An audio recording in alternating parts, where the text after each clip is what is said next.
Thank you, Mr. Speaker. And I'll be dividing my time up with the member from Saskatoon University. My first speech in a House. And I'd like to thank all the supporters from Skinnabalku Valley. And this does take me back to how I got started in politics in the first place. And it's ironic of sorts, because as a First Nations member in Kitimat, where I come from, I got my start on the environment file, meaning we were trying to repair the damage done to our territory over the last 70 years. Damage to the river, damage to the forest, damage to the air. So that took up the bulk of our time. And in that time, I had to research what an environmental assessment is, what a permit is, what Aboriginal rights and title is. This took me years. And as a laborer, at a time when the internet wasn't readily available to us, we had one computer in our condemned band office. It used to be a residential school. This was hard. It took years to understand this.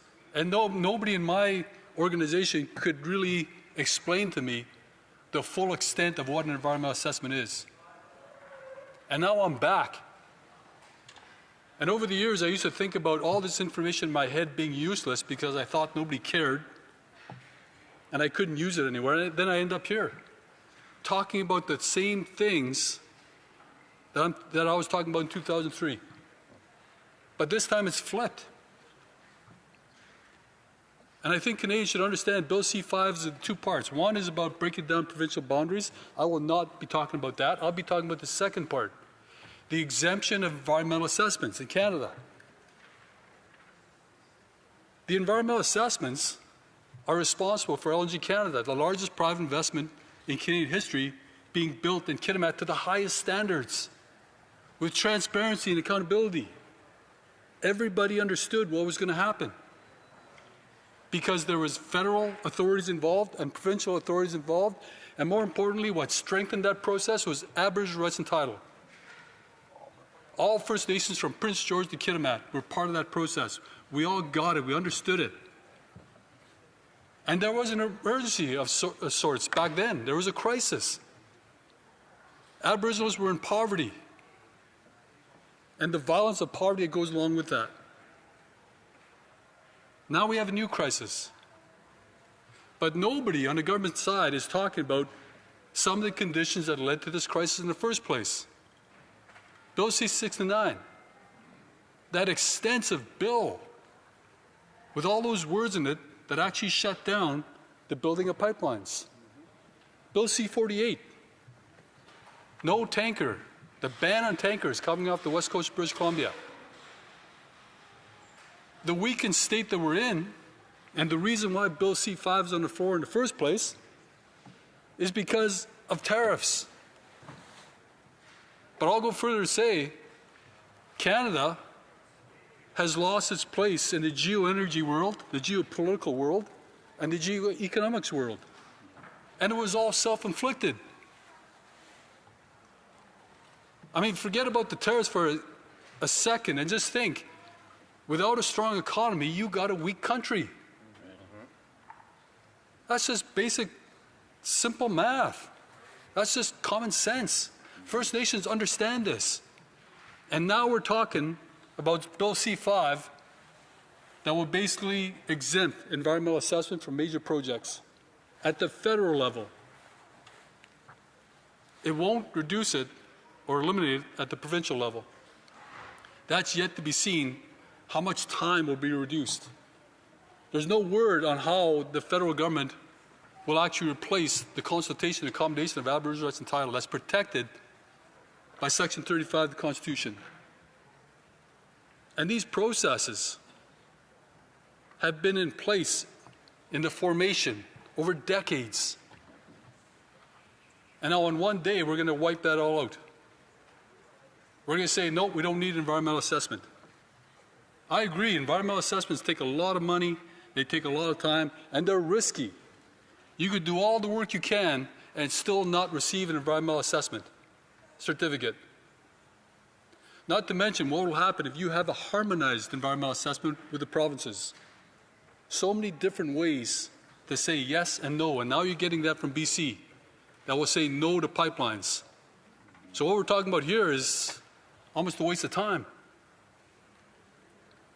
If you do, by some miracle, get to a point where, yes, you do get an approval on a pipeline, you're going to end up in court.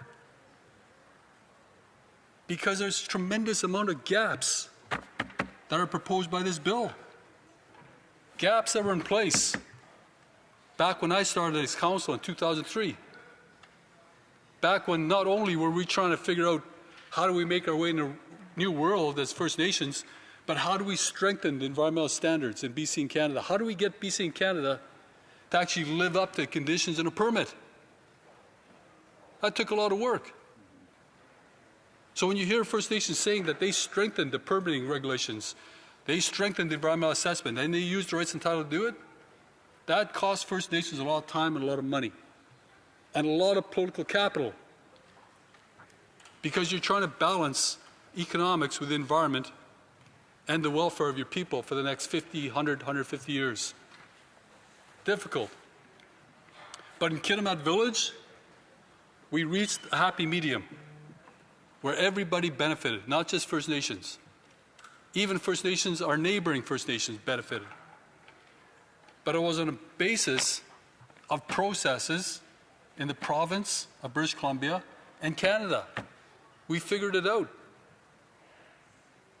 Yes, environmental assessments cost money, incredible amount of money. For a major project, I recommend to proponents, you'd better have $50 million of disposable money just to get your certificate. And that's no guarantee that you're going to get your certificate. But Bill C-5 is now saying, we will forego an environmental assessment, we'll give you an exemption, if politically it's acceptable to government.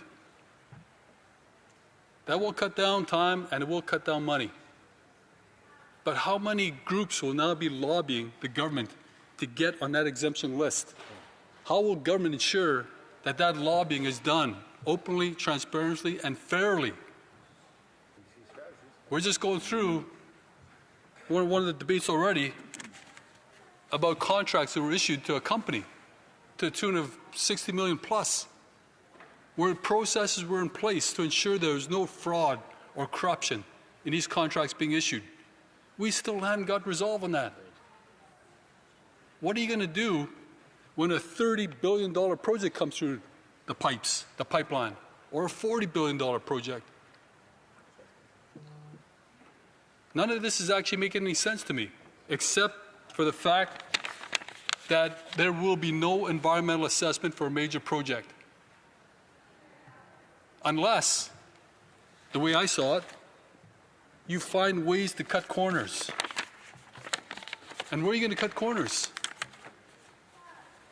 You're already going to do it with the environmental assessment, but surely you're not going to cut corners with Aboriginals on Aboriginal rights and title, consultation and accommodation.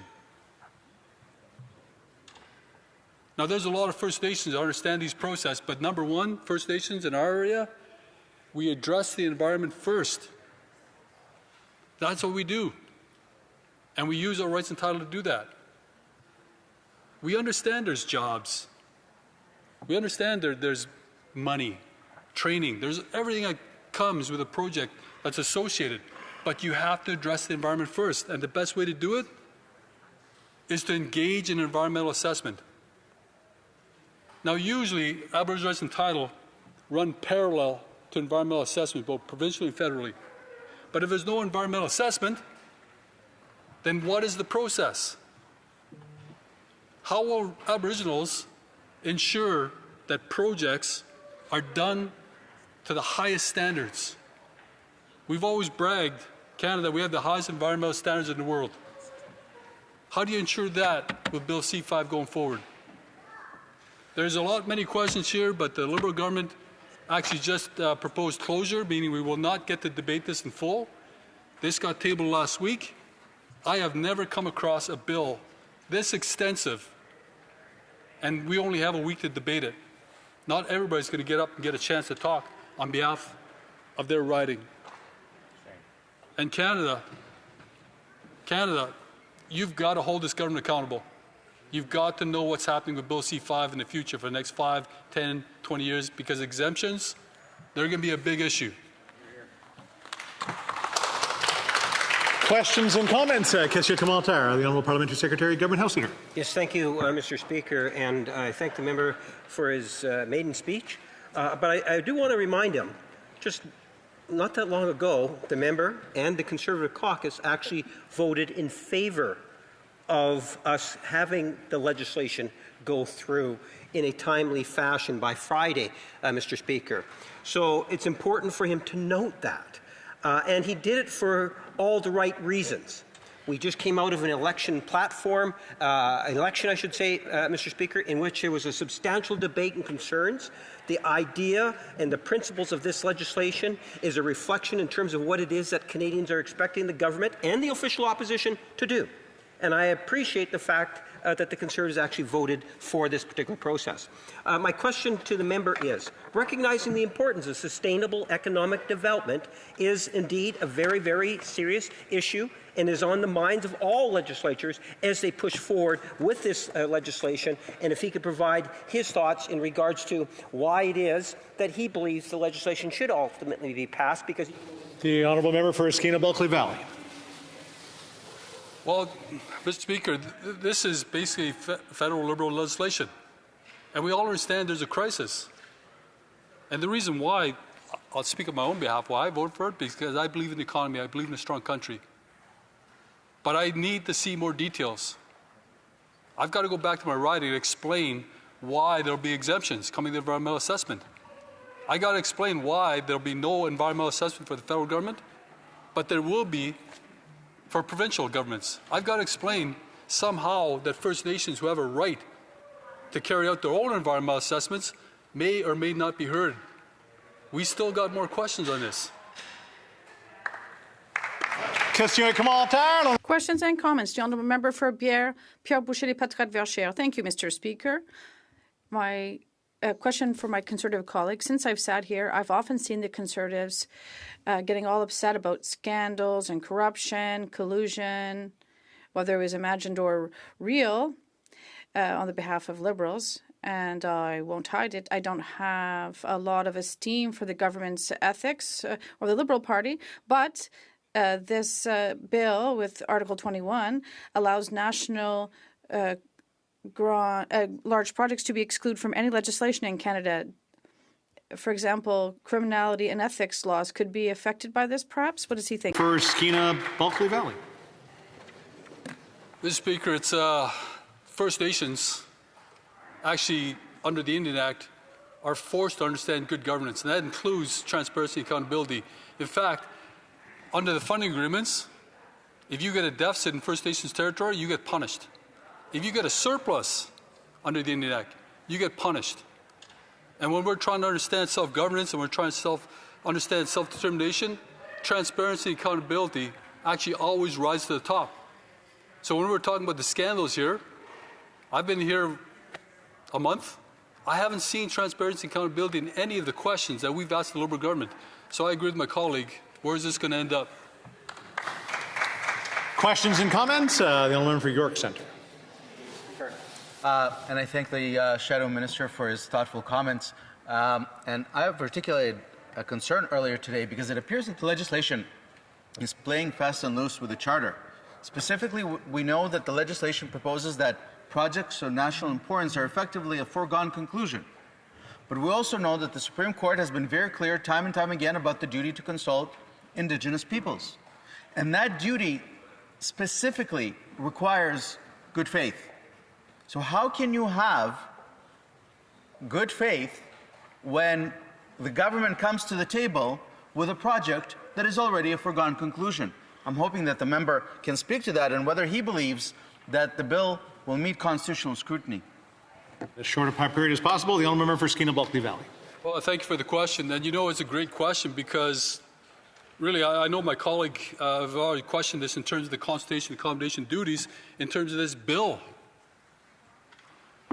Either the Liberal government understands the case law and ignored it, or doesn't understand the case law to begin with. Because to consult on a bill has a specific definition and process. for over 600 First Nations. It's not simply a matter of sending an email or sending a letter and hoping for the best. It's got to be followed up on. It's an elaborate process that costs money and time. So I'll be watching this with my colleagues with the House as well. Thank you.